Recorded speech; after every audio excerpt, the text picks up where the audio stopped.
ഈശംഷഹായിക്ക് സ്തുതിയായിരിക്കട്ടെ.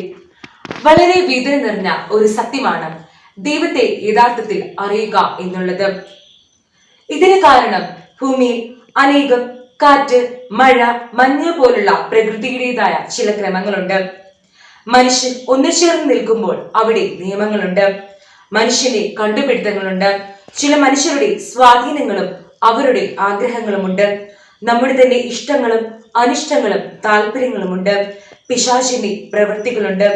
എല്ലാത്തിനും ഉപരിയായി പിതാവും പുത്രനും പരിശുദ്ധാത്മാവുമായ ത്രിയേക ദൈവവും സജീവനായി നമ്മുടെ കൂടെയുണ്ട് എന്ന് പറഞ്ഞാൽ എപ്പോഴും പ്രവർത്തിച്ചുകൊണ്ട് നമ്മുടെ ദൈവം നമ്മുടെ കൂടെയുണ്ട്. ഇതിനായിട്ട് ദൈവത്തെ യഥാർത്ഥത്തിൽ താൻ ആയിരിക്കുന്ന അതേ നിലയിൽ മനസ്സിലാക്കിക്കൊണ്ട് അവിടുത്തെ അനുഗമിക്കുക എന്നുള്ളത് നമ്മുടെ പരിപൂർണമായ ഒരു സമർപ്പണവും അവിടുത്തോട് മാത്രമുള്ള കൂട്ടായ്മയും ലക്ഷ്യം വെച്ചുള്ള അനുസരണവും നമ്മിൽ നിന്ന് ആവശ്യപ്പെടുന്നു.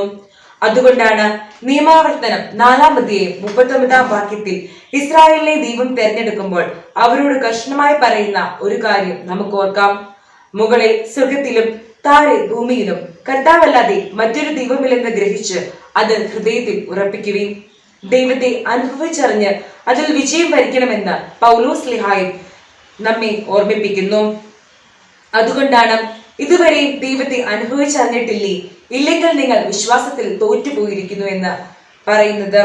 അതുകൊണ്ട് ഈശോയെ കൃത്യമായി ഗ്രഹിച്ച് നമ്മുടെ ജീവിതത്തിൽ നമ്മൾ അറിഞ്ഞാൽ മാത്രമാണ് എല്ലാ സമയങ്ങളിലും നമുക്ക് എല്ലാ പ്രലോഭനങ്ങളിലും വിജയം വരിക്കാൻ സാധിക്കുക. പിശാചിന്റെ പ്രവൃത്തികളെ, മനുഷ്യരുടെ അസൂയകളെ അല്ലെങ്കിൽ നമ്മുടെ തന്നെ ആഗ്രഹങ്ങളെയൊക്കെ ഉചിതമായി കൈകാര്യം ചെയ്ത് നമ്മുടെ ജീവിതത്തിൽ വിജയത്തിൽ എത്തിക്കാനായിട്ട് നമുക്ക് കഴിയുക.